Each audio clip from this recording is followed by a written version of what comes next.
What are sports? Are they inclusive, but only to those who can run faster, jump higher, make the big catch to win the game? Or is there more to athletics? The spirit, drive, motivation. Maybe it goes far beyond the physical abilities. My goal is to work in a sports broadcasting environment. Let us introduce you to one of those kids. One who refuses to let a hurdle like cerebral palsy stop him from achieving his dream of winning in sports. On September 20th, 1994, Christopher Misita Jr. was born. And while a newborn, Chris would wage his first fight, survival. He's a fighter. You know, a pound and a half preemie wasn't supposed to make it, and he's 21 years old living on his own. He had a feeding tube most of his life, and when I met him, he still had it in, and they took it out that summer that I first met him. And just because he was so small, and they called it failure to thrive. No longer on a feeding tube, Chris would try to become a regular kid going into his teenage years. And it took me a really long time to realize what my life was going to be like. But then once I realized what it was going to be like, it just kind of got easier for me. One thing about Kearney, where we lived, is it's a very small town, and he was the first kid ever to be in a wheelchair, besides somebody that might have broke their leg or something. And so nobody knew what to do with him or how to do it, and so he kind of had to break through some barriers there. And kids, you know, they were really nice to him, but there were some kids that, you know, would be mean to him or, you know, put him down or make fun of him. And there was always kids that stood up for him, though. And that was what we loved about living in our little town. And he had some struggles. We had to teach the teachers how to deal with him. So I met with Chris early in the fall, and we discussed the possibility of him announcing the high school football games, which he was extremely excited about doing it again. After the completion of the football season, we also asked him to do the same thing during basketball and as well during the baseball and track season. His duties during those sports was strictly just announcing the starting lineups of the basketball teams in the wintertime. And during the baseball season, we actually had him do the introductions of players through the lineup as the games were progressing. My first ever announcing job was in my junior year of high school. It was the first football game of the year, and I was so nervous.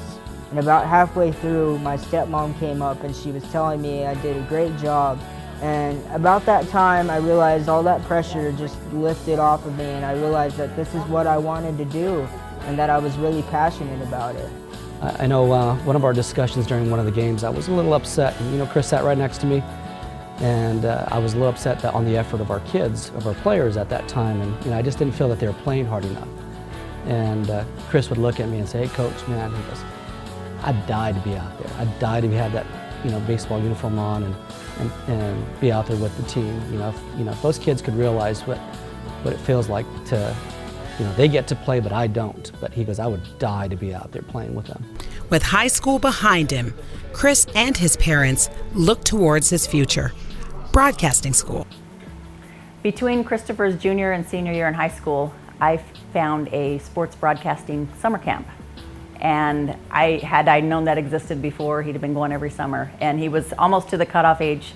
It was going to be the last year he could do it because he was going to turn 18 that summer. And they let him go, and he just had the time of his life. He realized that for sure that, I mean, once he gets something in his head that's how it's going to be, what you're going to do, he's very programmed. He just sets his sights, and that's what he does. And since his freshman, sophomore year, he's going to be a sports broadcaster, and that was it. We started looking into broadcasting schools, and Christopher's going to spend all of his life depending on public transportation, so we needed to get him somewhere that, you know, was in a bigger city, and that was really scary for him.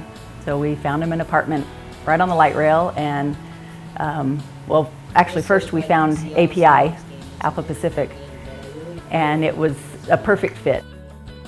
When Chris first came in with his mom and dad, my first reaction was going to be, this guy's going to have a real hard time with this. And I told him, I was open with him, I said, look, you're going to be lugging equipment around. You're going to be pushing things around, loading things around. You're going to be editing at times. You're going to have to be directed. He didn't care. He laughed. He's like, all right, let's go to work. And that was it. There was no pause even on his side as far as, can I do this? Do I think I could do this? Asking me questions, you know, do you think I'll be? No, he was just like, let's go to work. I'm in. And I loved that attitude in the guy. He just had that attitude where it didn't matter what was going to be called upon him to do. He just was ready to do it, whatever it was. So that really impressed on a lot of us, and it impressed on me. Anybody who knows people knows certain people that no matter what it is they put their mind to, they're going to be successful at it.